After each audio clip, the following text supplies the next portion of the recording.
Оқытушының курспен жұмысы. Жүйеге кіру үшін Платонус жүйесіндегі логин мен құпия сөзді енгізіңіз немесе ETSC арқылы кіріңіз. Курстар модуліне өтіп, бейресми білім беру бөлімін таңдаңыз. Қажетті курсты іздеу немесе бет бойынша навигация арқылы табыңыз. Курсқа өту үшін көше батырмасын басыңыз. Курсты жүргізуді бастау үшін курсты жүргізу батырмасын басыңыз. Әрекетті растаңыз, келісу нысанымен танысып, қол қою батырмасын басыңыз. Осыдан кейін ETSC арқылы қол қойыңыз. Қол қою сәтті аяқталғаннан кейін аты, жөніңіз автоматты түрде оқытушы өрісінде көрсетіледі, ал курс бөлімдері өңдеу үшін қол жетімді болады. Ақпаратты толтыру үшін тиісті өрістің жанындағы қалам түріндегі өңдеу батырмасын басыңыз. Қажетті мәліметтерді енгізіп, өзгерістерді сақтаңыз. Курс материалдарын қосу үшін де өңдеу батырмасын басыңыз. Онлайн сабаққа сілтемені көрсетіңіз, мысалы, Microsoft Teams немесе Zoom платформаларындағы сабақ сілтемесін. Қажет болған жағдайда файлдарды жүктеу немесе сілтемелерді көрсету арқылы оқу материалдарын қосыңыз. Аяқтағаннан кейін барлық өзгерістерді сақтау батырмасын басыңыз. Білім алушылар бөліміне өтіңіз. Бұл бетте курс тыңдаушыларының тізімі көрсетіледі. Курс аяқталғаннан кейін қорытынды бағаларды қою үшін баға қою батырмасын басыңыз. Барлық тыңдаушылар үшін бағаларды көрсетіп сақтау батырмасын басыңыз. Ескерту хабарламасымен танысыңыз.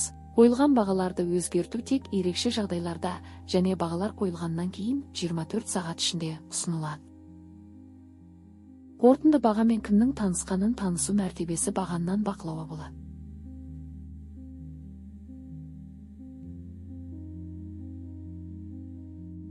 Өзіңіз жүргізетін курстарды жылдам көру үшін менің курстарым модуліне өтіңіз.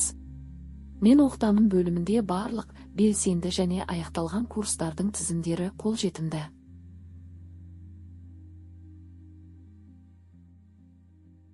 Құжаттар және есептер. Қол қойылған ведомосттарды, бұйрықтарды және мониторингке қатысты басқа да құжаттарды қосу үшін бейресми білім беру модулінің басты бетіндегі құжаттар бөліміне өтіңіз. Қосу батырмасын басып, қажетті өрістерді толтырыңыз және құжатты жүктеңіз. Қажет болған жағдайда бұрын жүктелген құжаттарды көруге, жүктеп алуға немесе жоюға болады.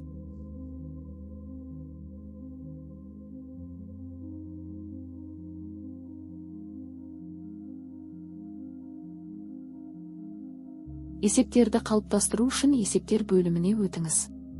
Қажетті параметрлерді, мысалы өзіңіз оқытатын курсты таңдап, қалыптастыру батырмасын басыңыз.